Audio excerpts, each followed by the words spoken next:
एक घने जंगल में, जहां ऊंचे ऊंचे पेड़ों से सूरज की रोशनी छनकर नीचे आती थी और पक्षियों की चहचहाहट से सुबह की शुरुआत होती थी, वहां एक शेर रहता था जिसका नाम था शेरू। शेरू जंगल का राजा था, गंभीर, ताकतवर और थोड़ा गुस्सैल भी। पूरे जंगल के जानवर उससे डरते थे। लेकिन उसी जंगल में एक शरारती और बहुत ही चालाक बंदर भी रहता था, जिसका नाम था मोंटी।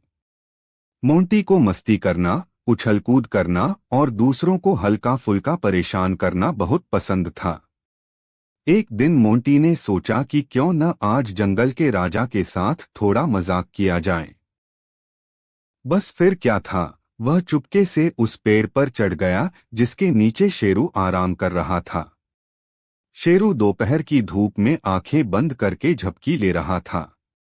मोंटी ने ऊपर से पत्तियां तोड़कर धीरे धीरे शेरू के ऊपर गिरानी शुरू कर दी। पहले तो शेरू ने सोचा हवा चल रही है, लेकिन जब एक मोटी टहनी उसके सिर पर गिरी तो वह दहाड़ मारकर उठ बैठा।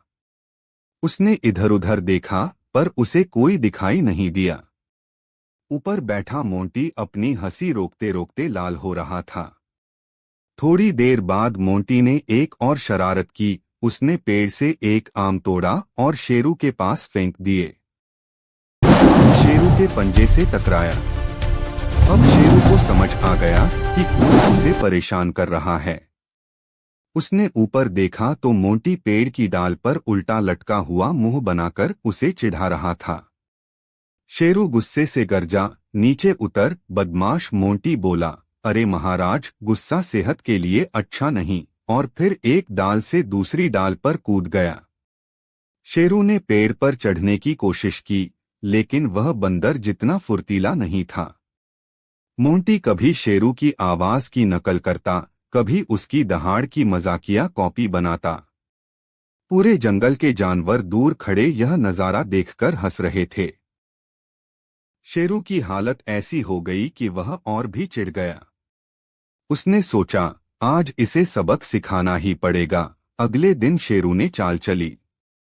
वह जानबूझकर एक पेड़ के नीचे सोने का नाटक करने लगा। मोंटी फिर से शरारत के मूड में था। वह धीरे से पास आया और शेरू की पूंछ खींच दी। अचानक शेरू उछलकर खड़ा हुआ और मोंटी को पकड़ने दौड़ा। मोंटी जान बचाकर भागा, पेड़ों पर चढ़ा, बेलों से झूला और कभी इधर तो कभी उधर छलांग लगाता रहा। दौड़ते दौड़ते मोंटी की नजर नहीं पड़ी और वह कीचड़ से भरे गड्ढे में गिर गया। शेरू भी पीछे पीछे भागते हुए फिसलकर उसी गड्ढे में जा गिरा। अब दोनों की हालत एक जैसी थी, पूरे शरीर पर कीचड़, चेहरे पर हैरानी और फिर अचानक दोनों की आंखें मिली और दोनों जोर जोर से हंसने लगे। शेरू बोला, तू सच में बहुत शरारती है, लेकिन मजेदार भी। मोंटी ने हाथ जोड़कर कहा, महाराज, मेरा इरादा बुरा नहीं था, बस थोड़ा हंसी मजाक करना चाहता था। शेरू ने मुस्कुराते हुए कहा, ठीक है, लेकिन मजाक की भी एक हद होती है। उस दिन के बाद मोंटी ने शेरू को परेशान करना कम कर दिया और शेरू ने भी थोड़ा हंसना सीख लिया। जंगल में अब डर कम और हंसी ज्यादा गूंजने लगी। और इस तरह बंदर और शेर की नोकझोंक एक प्यारी दोस्ती में बदल गई।